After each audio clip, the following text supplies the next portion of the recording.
Je veux que vous regardez notre spécial Louis, spécial très intimiste, avec des gens qui ont gagné peut-être la chance de ramener peut-être une console, une autre. On a fait un chanceux tantôt. Il y a des jeux intéressants qui arrivent avec ça. Ah, oui, c'est les Wii Sports. Les jeux Wii Sports qui, à mon avis, sont un peu une espèce de tutoriel avec lequel on peut s'amuser beaucoup. Exactement. On démontre vraiment toute la fonctionnalité du Wii avec les 5 jeux de sport qui sont inclus avec le système. Il y a du baseball. Il y a du baseball où on peut tirer et jouer au bat. Il y a du golf également. Du golf, tennis, boxe, bowling. Bowling, je dois vous conter une anecdote. La femme qui partage ma vie m'a clenché 3 fois au bowling et je suis humilié. Mais elle est bonne, la vémeuse. Parce que ça reproduit vraiment les mouvements naturels. Exactement. Et au début, je t'avoue, Pierre-Paul, j'étais sceptique. J'étais petit, tu me vois en haut à 3, tu te dis, attends, tu vas voir. À New York, attends, tu vas voir.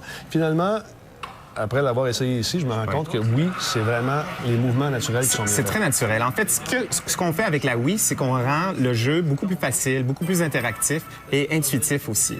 Donc, quand on joue au bowling, il s'agit de tenir le contrôleur comme une balle de bowling. Oui, puis tu la fais rouler, puis tu la laisses aller. Tu peux même faire de l'effet, si tu veux. C'est ça qui est intéressant. Exact. Il n'y a pas juste des jeux de sport également. Il y a Mario qui va également être lancé très prochainement. Le titre m'échappe, malheureusement. Super Mario Galaxy. Galaxy. Ça en vient l'année prochaine. On a des images de ça, je pense qu'on peut montrer présentement. Qu'est-ce qu'il faut faire dans ce jeu-là?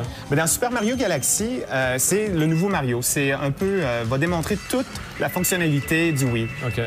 Le contrôleur Wii, comme on le sait, est comme une souris en 3D. Okay. Ça nous permet de, par exemple, pointer à des choses et créer de l'interactivité dans le mouvement. On va sauter d'une planète à l'autre plutôt que de faire des châteaux en 2D sur une atmosphère terrestre. On est maintenant dans l'espace. Parlant d'espace, il y a Metroid Prime également. Oui. Corruption, ça, c'est un des titres qui est très attendu. Alors, je l'ai joué pas mal, Metroid Prime 3, et je dirais qu'à date, là, moi, j'ai toujours joué les jeux de tir à la première personne avec le clavier, avec la souris.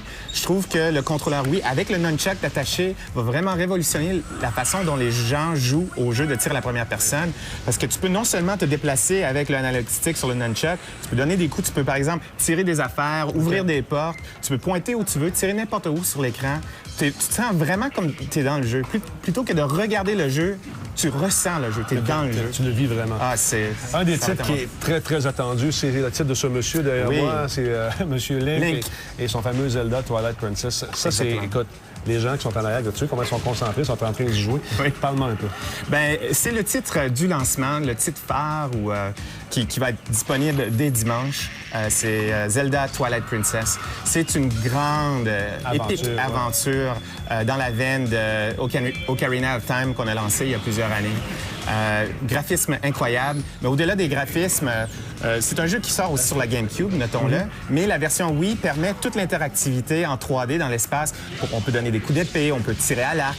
On peut même aller à la pêche juste en utilisant le contrôleur comme un bâton de pêche, une canne à pêche, en tirant la ligne. Donc, c'est un classique, ça qu'on joue en couple ou seul. Ça va être très amusant, encore une fois. Exactement. Le prochain, c'est un jeu de camion qui se contrôle, encore une fois, avec la fameuse manette. La manette devient le volant, finalement. Parle-moi un peu. Exactement. Avec Excite Truck, qui est vraiment le descendant de Excite Bike, qui avait été lancé sur la NES il y a 20 quelques années.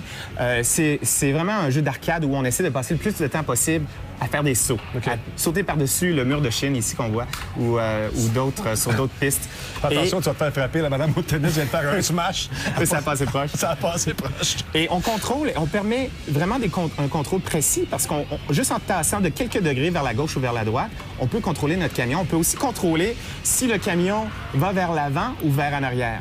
Et donc, un jeu de course qui va être très intuitif, très le fun, sans pousser sur des boutons ou presque. On réussit à s'amuser. Également, la compagnie Ubisoft, entre autres, a lancé un jeu de tir à la première personne, un jeu qui s'appelle Red Steel. Oui. On avait eu une première ébauche qui était présentée au E3, qui était plus ou moins convaincante, mais paraît-il qu'on refait le devoir. Oui, on l'a reçu hier. Je l'ai juste joué quelques minutes, mais Red Steel va être incroyable. C'est un jeu qui se passe au Japon, où le personnage, non seulement peut se promener avec un fusil, et vraiment utiliser le fusil un peu gangster style et le tourner comme ça. Tu as vraiment tout un mouvement possible avec la main. Il y a le katana également. Et le katana. Ouais. Et les scènes de katana sont incroyables. Tu peux vraiment donner des coups d'épée dans tous les sens. Red Steel est exclusif à la Wii et je pense va avoir beaucoup de succès aussi. Donc ça, c'est des titres qui vont être disponibles au lancement. Pas Super Mario Galaxy. Non, pas encore. Mario Galaxy, ça va être l'année prochaine. Metroid, ça s'en vient aussi. Mais au lancement, on a une trentaine de titres entre le lancement le 19 et Noël. C'est bon. Ce qu'on va faire un peu plus tard, auditeurs. On va te poser des questions qu'on a reçues également via courriel. Et bon, c'est le temps peut-être de faire un heureux. C'est quoi ton nom, toi? Christophe. Mauvaise réponse, malheureusement. Mauvaise réponse, non? Tu veux la donner tout de suite, toi? Non, on donne pas ça tout de suite, malheureusement. Regarde, j'en ai un autre, mais c'est pas la bonne réponse. Désolé. Restez là, c'est spécial, qui se poursuit dans un instant. Ah, mais non, que je t'adore! Non!